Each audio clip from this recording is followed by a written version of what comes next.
Hello everyone, आप सभी का स्वागत है हमारे यूट्यूब चैनल पर। और आज है हमारी रीजनिंग की क्लास 2, जिसमें आज हम पढ़ने वाले हैं कैलेंडर के बारे में। इसके बारे में आपको मैंने पहली क्लास में ही बताया था कि कैसे हमारी क्लासेस चलेंगी। जिसने सिलेबस वाला वीडियो नहीं देखा है वो जाके सिलेबस का वीडियो भी देख सकता है। तो आज हम पढ़ने वाले हैं कैलेंडर के बारे में। सबसे पहले हम समझ लेते हैं कैलेंडर के बारे में। जनरली आप कैलेंडर का यूज क्यों करते हैं? हम यूज करते हैं जब हमने कोई डे देखना होता है, मंथ देखना होता है, या फिर हमने कोई ईयर देखना होता है। यानी कैलेंडर हमें क्या क्या बताता है? इससे हम ईयर देख सकते हैं, डे देख सकते हैं और मंथ देख सकते हैं। ठीक है, ये हम देख सकते हैं। तो इसमें सबसे पहले हम समझने वाले हैं ईयर के बारे में, क्योंकि इसमें क्वेश्चन बनते हैं। तो देखिए, अब ईयर यानी जिसे हम वर्ष भी कहते हैं, इसे हमने दो भागों में बांटा है। एक होता है आपका नॉर्मल ईयर, यानी जिसे आप क्या कहते हैं, साधारण वर्ष।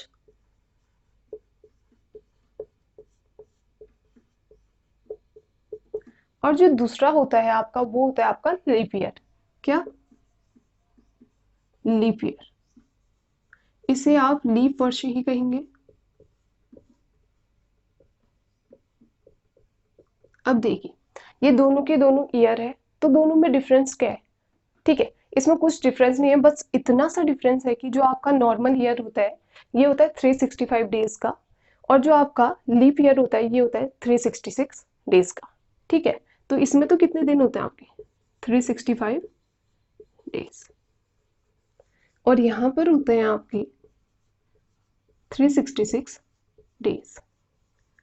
अब ऐसा क्यों होता है ये भी सभी को पता है। ऐसा इसलिए होता है, जो साधारण वर्ष होता है, हमारा नॉर्मल ईयर होता है, यहाँ पे जो आपका फेब का मंथ होता है, यहाँ पर जो फरवरी जाती है 28 को जाती है आपकी, यानी यहाँ पर 28 दिन होते हैं आपके। और यहाँ पर जो फरवरी है, यहाँ पर आपके 29 डेज होते हैं।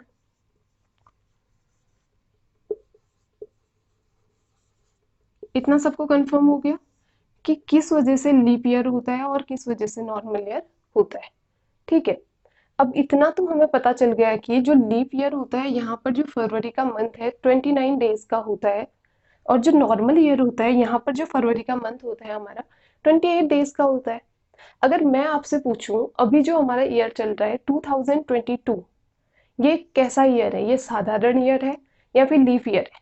तो इसमें से 100% लोग बता लेंगे। ठीक है, अगर 100 नहीं तो 95 लोग बता लेंगे कि ये लीप ईयर है या साधारण वर्ष है। ठीक है, बता लोगे सब, क्योंकि अभी हमें पता है जो हमारा फरवरी का मंथ गया था 28 को गया था। लेकिन अगर मैं आपसे क्वेश्चंस करूं, 2015 जो ईयर था वो लीप ईयर था या साधारण ईयर था? ठीक है, तो आप कैसे बताओगे? क्या कोई बता पाएगा? नहीं। तो देखिए, 2022 तो सभी ने बता लिया, क्योंकि सभी को याद था कि जो हमारा फरवरी का मंथ है वो 28 को गया था। लेकिन अगर मैं आपसे क्वेश्चन करूं, 2015 जो था हमारा कैसा वर्ष था, तो क्या किसी को याद होगा? बहुत कम हो सकता है, 1% इंसान ऐसा हो सकता है, या तो जिसका किसी भाई का बर्थडे हो या उसी का बर्थडे हो 29 को, तब उसे पता होगा कि ये लीप ईयर था या नॉर्मल ईयर था। ठीक है, और या फिर मैं आपसे पूछ लूं कि 1995 कौन सा ईयर था, लीप ईयर था या साधारण वर्ष था? क्या आप लोग बता पाएंगे? नहीं। तो इसी का पता लगाने के लिए इसमें एक ट्रिक है कि कैसे आप निकालोगे कि कौन सा ईयर आपका नॉर्मल ईयर है और कौन सा ईयर आपका साधारण ईयर है। तो देखिए, लीप ईयर को निकालने के लिए आपको क्या करना, कोई भी साधारण वर्ष दिया हो उसे आपने क्या करना है, 4 से डिवाइड कर लेना है। यानी क्या करना है आपने, 4 से डिवाइड कर लेना है।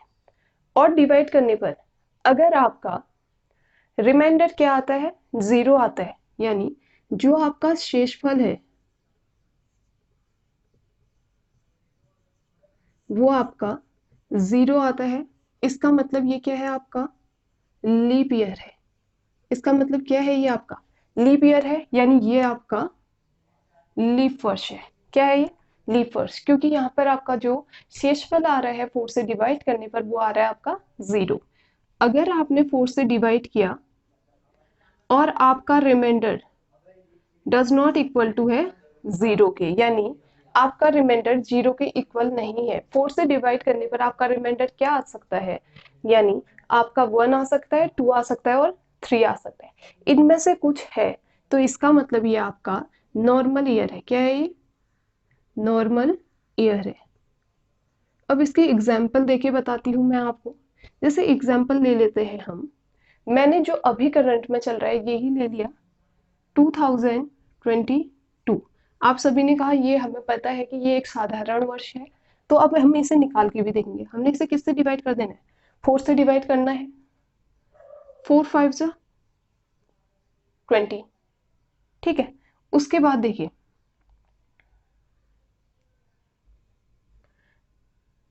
फिर से 5 टाइम्स जाएगा और आपका जो शेषफल बच जा रहा है वो 2 रिमाइंडर बच जा रहा है। 2 क्या बच जा रहा है? रिमाइंडर। तो ये आपका क्या है? नॉर्मल ईयर है। ये नॉर्मल ईयर है, ठीक है। और जो यहाँ पे शेष बच जाता है, इन दिनों को ही क्या कहा जाता है? ये आपके क्या कहे जाते हैं? ऑड डेज कहलाते हैं। Odd days. जो ये बच गए इसे ऑड डेज कहोगे, जो रिमाइंडर बच गया आपका। अब देखो, इसके बाद अगर हम दूसरा एग्जांपल लेते हैं यहाँ पे, अगर मैंने आपसे कहा 2028, ये कौन सा ईयर है? तो आपने इसे 4 से डिवाइड कर दिया, 5 टाइम गया 20 और 7 टाइम, यानी 0 लगाओ पहले बीच में, और 7 टाइम, तो ये 28 भी पूरी टाइप से डिवाइड हो गया। डिवाइड करना सभी को आता होगा। ये पूरी पूरी तरह से डिवाइड हो गया। तो यहाँ पर आपका जो रिमाइंडर बच रहा है वो कितना बच रहा है? यहाँ पर भी ये भी क्या बच रहा है आपका? 0। तो इसका मतलब ये आपका कौन सा ईयर है? ये आपका लीप ईयर है, यानी ये आपका लीप वर्ष है, ठीक है। तो इतना तो सबको कंफर्म हो गया। अगर नॉर्मली जब हमने क्या निकालना होता है, लीप वर्ष का पता लगाना होता है, हमने 4 से डिवाइड कर देना होता है। अगर 4 से डिवाइड करके आपका 0 आ रहा है, इसका मतलब वो लीप वर्ष है। 0 नहीं आ रहा है, इसका मतलब वो नॉर्मल यानी साधारण वर्ष है। लेकिन अब देखिए, ये आपका जो है एक कंडीशन में फॉलो होता है कि 4 से डिवाइड करना है, जब आपका वर्ष जो होता है वो सेंचुरी ईयर नहीं होते। सेंचुरी ईयर यानी शताब्दिक वर्ष। अब किसी को पता नहीं है तो शताब्दिक वर्ष मैं बता दूं आपको। जो सेंचुरी ईयर होता है, यानी जो शताब्दी वर्ष होता है आपका, वो क्या होता है? जिसके पीछे पे आपका 100 से मल्टीप्लाई होता है, यानी जिसके पीछे पे आपको 2 जीरो देखने को मिलेंगे, वो आपका एक शताब्दी वर्ष होगा। जैसे 2000, ठीक है, 2400, ये सब आपके शताब्दी वर्ष है। और जब हमने शताब्दी वर्ष का पता लगाना होता है कि शताब्दी वर्ष, ये शताब्दी वर्ष आपका लीप ईयर है या साधारण ईयर है, तो यहाँ पर आप 4 से तो डिवाइड करते हैं, साथ में 2 जीरो लगा देते हैं 4 के, क्योंकि यहाँ पर आपने किससे डिवाइड करना होता है? 400 से डिवाइड करना होता है। डिवाइड करके देखते हैं 5, यानी रिमाइंडर तो 0 आ जा रहा है क्योंकि पूरी पूरी बार भाग चले जा रहे हैं। यहाँ पर देखिए, ये भी 0। 6 आ रहा है, ये पूरी टाइम्स डिवाइड हो जा रहा है और रिमाइंडर आपका 0 आ रहा है दोनों में। इसका मतलब ये दोनों ही आपके लीप वर्ष हैं। लेकिन अब हमने एक एग्जांपल और ले लिया। मैंने बोला जो 1900 ईयर है, ये आपका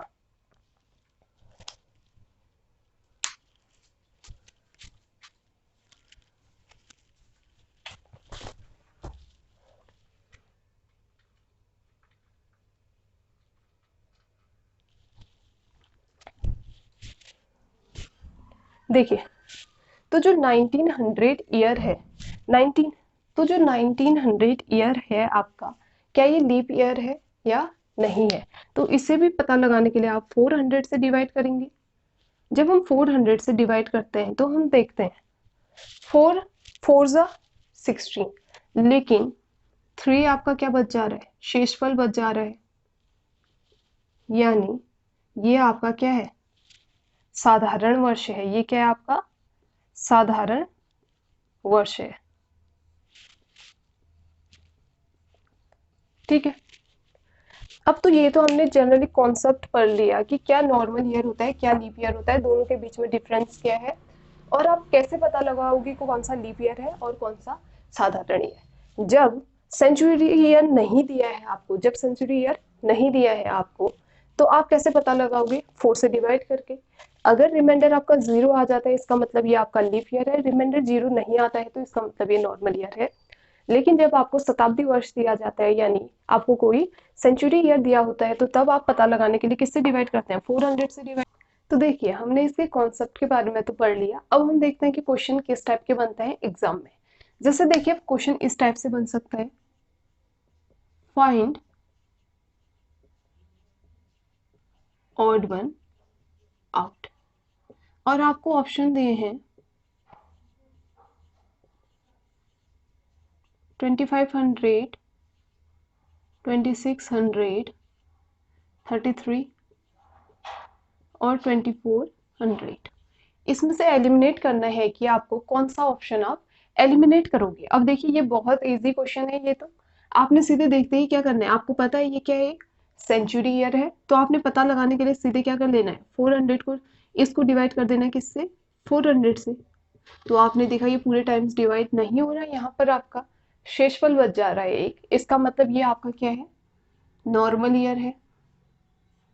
अब जब 2600 को लेते हैं आप, इसे भी आपने 400 से डिवाइड कर दिया, तो आप क्या देखते हैं, जब आप 2600 को लेते हैं और आप 400 से उसे डिवाइड करते हैं, तो आप देखते हैं इसमें 2 आपका शेषफल बच जा रहा है, यानी ये भी आपका क्या है, नॉर्मल ईयर है। अब देखिए, 3300 को लीजिए और इसे भी 400 से डिवाइड कीजिए, सेम कंडीशन, ये भी आपका क्या आ रहा है, ये भी आपका नॉर्मल ईयर आ रहा है।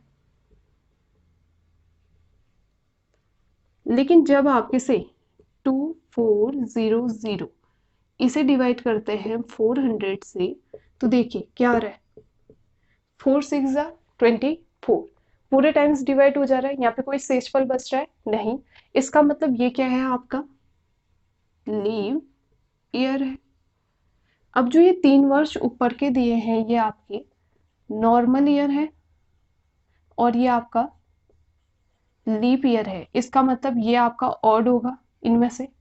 ठीक, अब हमने ऑड वन आउट वाले में से एलिमिनेट करना भी सीख लिया। अब हम जो नया कॉन्सेप्ट सीखने वाले हैं वो है कि कितने ईयर में, यानी कितने वर्षों में हमारे कितने लीप ईयर होते हैं। ठीक है, तो हम एक साइड लिख लेंगे अपने वर्ष यानी ईयर, और दूसरे साइड लिख लो लीप ईयर, और दूसरी साइड क्या लिख लेना है, लीप ईयर लिख लेना है। अब देखिए, मैंने आपसे कहा एक वर्ष, मैंने क्या कहा आपसे, एक वर्ष कहा। तो अगर मैंने आपसे पूछा एक वर्ष में कितने लीप ईयर होते हैं, आप ऐसा नहीं कहोगे कि मैं अभी का वर्ष ले लेता हूँ, 2022 ले लेता हूँ, इसमें कोई भी लीप ईयर नहीं है, और 2000 ले लेता हूँ, उसमें एक ईयर है, 2020 ले लेता हूँ, उसमें एक ईयर है। ठीक है, हमने ये वर्ष जो मानना है, यानी जो एक वर्ष हमें दिया है, हमने जो इसे मानना है, वो मानना है हमने इनिशियल वर्ष, यानी जब से वर्ष को हम काउंटिंग स्टार्ट करेंगे, यानी जब से वर्ष शुरू हुए, वो इनिशियली एक वर्ष, यानी इससे पहले कोई भी वर्ष नहीं था। तो क्या ये लीप ईयर होगा? नहीं, ये लीप ईयर नहीं है, तो इसमें 0 लीप ईयर होंगे। ऐसे 2 में भी 0, 3 में भी 0। जब पहला 4 वर्ष आए, यानी कितने वर्ष आए हमारे, 4 वर्ष आए, तो तब जाके हमारा एक लीप ईयर होगा। ऐसे 5 ईयर में बोलूंगी तो तब भी एक लीप ईयर होगा। अब मैंने बोला 8 ईयर में कितने होंगे, यानी 8 ईयर में कितने लीप ईयर होंगे। ठीक है, 8 ईयर में कितने लीप ईयर होंगे, तो 4 से डिवाइड करो तो कितने आए, 2 लीप ईयर होंगे। यानी अगर आपको दिया गया है कि कितने ईयर में कितने लीप ईयर होंगे, तो आपने क्या करना है, उसे बस 4 से डिवाइड कर देना है। ठीक है, तो देखिए 8 को किससे करते हैं, 4 से डिवाइड, तो 2 आ गया आपका। ऐसे अगर देखिए 10 ईयर लिखूं मैं, 10 ईयर में कितने लीप ईयर है, तो 10 को 4 से डिवाइड करो, पूरे टाइम जितने बार जाता है, तो देखिए इसका भाग जो है 10 में जितने बार पूरे पूरे टाइम्स जाता है, जैसे आप 4 से डिवाइड करोगे तो 4 2 जा 8 आ जाता है आपका, 2 टाइम्स पूरे बार जा रहा है, तो 2 आपका लीप ईयर आ जाएगा। ऐसे 15 में देखो, 15 3 जा 12 यानी 3 टाइम्स जा रहा है, 20 में 5 टाइम्स जा रहा है, ठीक है। ऐसे 16 में 4 टाइम्स जाता है। अब 25 में कितने बार होगा, ये सारे ईयर्स कर लेना। तो इसमें कितना होगा, 25 में क्या होगा आपका 6 टाइम होगा। ऐसे 50 ईयर में अगर पूछूं मैं, ठीक है, 50 ईयर में कितने होंगे, 4 टू जा 12 हो जाएगा। अब मैं आपसे 100 ईयर की बात करती हूँ, किसकी बात करती हूँ, 100 ईयर्स की बात करती हूँ, ठीक है। इससे हम हटके पढ़ेंगे 100 ईयर वाला, किस, क्योंकि इसमें आपको ये कॉन्सेप्ट भी बताना है, तो ठीक है। देखिए अब हम 100 ईयर के बारे में समझेंगे। अब हम 100 के बारे में करेंगे तो इसमें आपका क्वेश्चन बनता है, how many leap year in a century, how many leap year in a century. Century का मतलब क्या होगा आपका, सेंचुरी का है, इसका मतलब इन अ सेंचुरी का है, यानी 100 ईयर होंगे। अब देखो 100 ईयर्स में आपके कितने लीप ईयर होंगे इसे निकालेंगे अब हम सबसे पहले। तो सबसे पहले क्या करना है, आपने 100 को लेना है, इसे 4 से डिवाइड कर देना है। तो 4 से डिवाइड करके आपको कितना आता है, 25 आता है। तो आप ये मत कह देना कि 25 लीप ईयर होते हैं, उससे पहले आपने देखना है जो 100th ईयर होगा, यानी लास्ट वाला जो ईयर होगा 100th, इससे पहले तो हमारा क्या आ रहा था, 95 आ रहा था, मतलब 99 आया था हमारा। इससे पहले तो जो हमारा आया था 99 आया था, और फिर आया हमारा 100th जो ईयर होगा, यानी 100th जो ईयर होगा उसे देखेंगे आप, तो ये एक सेंचुरी ईयर हो गया है। तो सेंचुरी ईयर का पता लगाने के लिए लीप ईयर है या नहीं, आप 4 से डिवाइड करते हैं। तो यहाँ पे जो वैल्यू आ रही है 1/4 आ रही है, यानी ये पूरे टाइम्स डिवाइड नहीं हो रहा है। इसका मतलब जो 100th वाला ईयर था आपका वो सेंचुरी ईयर नहीं था। तो 25 में से एक माइनस कर देना है आपको, तो यहाँ पे कितने आ गए, 24 लीप ईयर्स आ गए, ठीक है। तो हम दूसरा क्वेश्चन करते हैं, जैसे हम देखते हैं 200 जो ईयर्स हैं इसमें कितने लीप वर्ष हैं। तो इसमें क्या करना है आपने, सबसे पहले 200 को ले लेना है, उसे कितने से डिवाइड करना है, 4 से डिवाइड करना है, तो 50 आ गया आपका। फिर आपने देखना है जो इसमें सेंचुरी ईयर है क्या वो लीप ईयर है या नहीं। जो हमने 100th ईयर हो रहा था हमारा वो लीप ईयर नहीं हो रहा था, हमने यहाँ पे देख लिया था। उसके बाद देखते हैं 200th वाला जो सेंचुरी ईयर है हमारा, इसे भी 400 से डिवाइड करेंगे, और जब हम इसे 400 से डिवाइड करते हैं तो 1/2 मिल रहा है हमें, यानी ये भी लीप ईयर नहीं है। तो हमने 2 माइनस कर लेना पड़ेगा, किसमें से, 50 में से कितना माइनस कर देंगे हम, 2 को माइनस कर देंगे, तो ये आ गए आपके 48 लीप ईयर, यानी 200 में जो है आपके 48 लीप ईयर है। अब इसके बाद हम आगे के क्वेश्चन करेंगे। अब हम 300 में देखेंगे और 400 में देखेंगे। अगर आपको अब दिए हैं कि 300 ईयर में, यानी 300 ईयर्स में कितने लीप ईयर होंगे, तो आप क्या करोगे, 300 लोगे, उसे 4 से डिवाइड कर दोगे, 4 7 जा 28, 2 बचा यहाँ 0 तो 20, 4 5 जा 20। लेकिन आपने देखा जो 100th हमारा ईयर था ये लीप ईयर नहीं था, 200th भी लीप ईयर नहीं था। अब हम 300th वाला देखते हैं, कैसे पता चलेगा, इसे 400 से डिवाइड करके देखेंगे हम। और जब हम डिवाइड करते हैं तो हमने देखा यहाँ पर 3/4 आ रहा है, यानी ये भी लीप ईयर नहीं है। तो हमने कितने माइनस कर देना है, 1 2 3, 3 माइनस कर देना है, यानी यहाँ पर जो आ गया हमारा 72 लीप ईयर्स होंगे, कितने में, 300 ईयर्स में। उसके बाद सबसे मेन देखिए 400 ईयर्स में देख लेते हैं हम। तो यहाँ पे करने के लिए 400 को डिवाइड करो पहले 4 से, तो आपका कितना आ गया, हमारा जो आया 100 आया। अब हमने देख लिया 1 2 3 तो नहीं है, तो हम डायरेक्टली पता लगा लेते हैं, क्योंकि हमें पता चल गया इसमें कितने सेंचुरी ईयर आएंगे, एक 100 आएगा, एक 200 आएगा, एक 300 आएगा, एक 400 वाला आएगा। तो 400 वाले को देख लेते हैं हम, ये देखो इसको देख लेते हैं। तो इससे डिवाइड करने के लिए 400 से डिवाइड करेंगे, तो देखो हमें 1 मिल रहा है, यानी ये पूरे पूरे बार डिवाइड हो जा रहा है। तो इसका मतलब ये तो हमारा क्या है, लीप ईयर है। तो लीप ईयर कितने सेंचुरी ईयर नहीं है हमारे, 1 2 और 3, इसमें भी कितने से माइनस कर देंगे, 3 से। तो आपका आंसर क्या आ गया, 797 लीप ईयर।